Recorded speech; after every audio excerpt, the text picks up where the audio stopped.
성경은 기독교 신앙의 핵심 문자로서 하나님의 말씀을 기록한 다양한 책들의 집합입니다. 규모와 내용 측면에서 성경은 매우 방대하며 구약과 신약으로 나뉘어 있습니다. 구약은 주로 히브리어로 쓰여졌고 신약은 1세기경 로마 제국의 통속어인 코인의 헬라어로 기록되었습니다. 성경의 첫 부분인 구약은 이스라엘의 역사와 신앙, 하나님의 언약을 담고 있으며 예수 그리스도의 오심을 예언하는 내용을 포함하고 있습니다. 예를 들어 모세의 오경은 하나님의 창조와 인간의 타락, 그리고 이스라엘 백성과의 언약 관계를 다루고 있습니다. 반면에 신약은 예수 그리스도의 생애와 그의 가르침, 죽음과 부활, 그리고 그리스도인 공동체의 형성을 기록하고 있습니다. 성경의 저자들은 약 1600년에 걸쳐 다양한 배경을 가진 인물들로 이들은 예언자, 왕, 농부, 의사 등으로 구성되어 있습니다. 그럼에도 불구하고 이들은 하나의 일관된 메시지를 전달하며 그 중심에는 예수 그리스도라는 인물이 있습니다. 성경은 그리스도께서 인류를 구원하기 위해 어떻게 오셨고 그에 대한 하나님의 계획이 어떻게 이루어졌는지를 보여줍니다. 성경이라는 용어는 헬라어 비블리아에서 유래하였으며 이는 책들을 의미합니다. 성경은 단순히 종교적인 문서가 아니라 신앙의 지침서이기도 하여 믿는 이들에게 영적 진리와 도덕적 가치를 제공합니다. 성경의 각 책들은 하나님이 특별히 영감을 주어 기록된 것으로 여겨지며 이는 신자들이 믿음과 생활의 기준으로 삼을 수 있는 중요한 이유입니다. 결과적으로 성경은 단지 과거의 이야기를 담고 있는 것이 아니라 현재에도 여전히 신자들에게 의미 있고 영향을 미치는 살아있는 말씀으로 여겨집니다.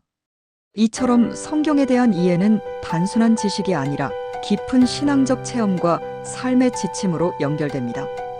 구약 성경의 역사적 번역은 다음과 같이 알아볼 수 있습니다. 1. 72역 성경. 72역은 유대인 학자 72명이 히브리어로 된 구약 성경을 그리스어로 번역하기 위해 모인 프로젝트로 주로 이집트의 프톨레미 2세의 요청에 의해 이루어졌다고 전해집니다. 이 번역은 당시의 헬라어를 사용하는 사람들에게 구약 성경의 내용을 전달하기 위한 중요한 작업이었습니다. 구약의 여러 부분이 이 번역을 통해 전해졌고 초대 기독교인들의 주요 성경으로 자리 잡았습니다.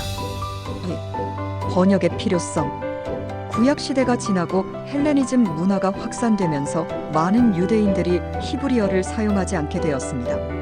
특히 디아스포라 유대인들, 즉 고향을 떠난 유대인들은 그리스어에 익숙해지기 시작했습니다.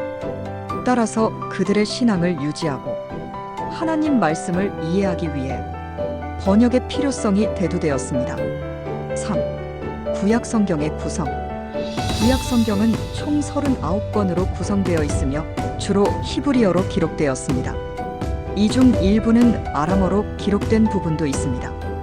구약 성경의 기록은 대체로 BC 1400년경부터 BC 420년경까지 이루어졌으며 이 시기에 모세오경이 포함되어 있습니다. 모세는 하나님의 계시를 바탕으로 창세기부터 신명기까지의 내용을 기록했습니다. 4. 후속 번역의 발전. 72역 이후에도 구약은 다양한 언어로 번역되었습니다. 이러한 번역 작업은 기독교의 확산과 밀접한 관련이 있으며 초기 기독교인들이 72역을 참조하여 메시지를 전파했습니다. 헬라어 외에도 라틴어, 시리아어와 같은 언어로 번역되는 작업이 이어졌습니다. 이는 구약 성경이 전 세계로 퍼지는데 중요한 기초가 되었습니다. 5. 구약 번역의 역사적 중요성. 구약의 번역 역사에는 문자 그대로의 번역뿐만 아니라 시대 상황에 맞춰 해석을 가미한 번역도 포함되어 있습니다. 이러한 번역은 성경의 내용이 단순히 문자적으로 전달되는 것이 아니라 각 시대와 문화에 맞춰 해석될 수 있는 중요한 역할을 했습니다. 결론적으로 구약 시대의 성경 번역은 당시 유대인들이 신앙을 유지하고 새로운 문화 속에서 하나님의 말씀을 이해하는 데 필수적인 과정이었습니다. 72역은 이러한 번역 역사에서 가장 중요한 위치를 차지하고 있으며 이후의 여러 번역 작업에도 큰 영향을 미쳤습니다.